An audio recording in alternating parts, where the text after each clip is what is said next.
Bismillahirrahmanirrahim. Di sini saya akan menjelaskan tentang hadis dari segi penisbahannya. Ini bagi menjadi 4, yaitu yang pertama hadis qudsi, yang kedua hadis marfu, yang ketiga hadis mauquf, dan yang keempat hadis maqtu. Yang pertama hadis qudsi. Hadis qudsi adalah hadis yang dinisbahkan sumbernya dari Allah Subhanahu wa Ta'ala, namun bukan Al-Quran.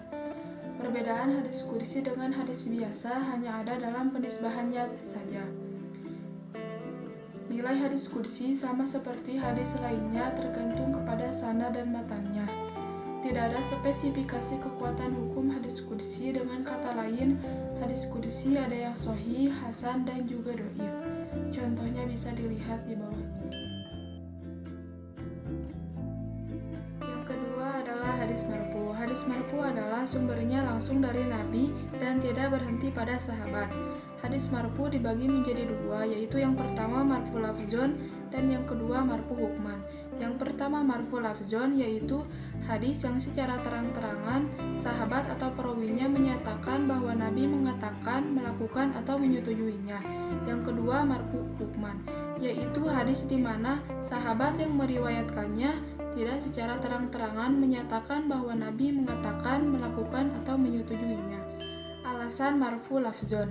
Yang pertama, hadis ini diriwayatkan langsung Anas radhiyallahu anhu dari Nabi. Yang kedua, oleh karenanya hadis ini bisa dijadikan salah satu contoh hadis marfu kepada Nabi. Yang ketiga, pada dasarnya hadis yang terangkum dalam kitab-kitab hadis berstatus marfu walaupun ada sebagian yang mauquf pada sahabat. Perkataan hadis ini secara zahirnya adalah perkataan sahabat, yaitu Aisyah. Yang kedua, namun cerita dalam perkataan hadis ini adalah tentang Nabi. Yang ketiga, hadis yang bersumber dari Nabi disebut hadis marfu.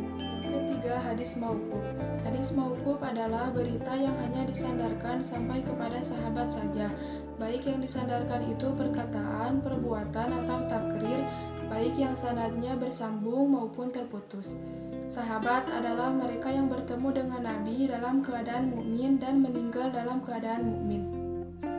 Yang keempat, hadis maqtu.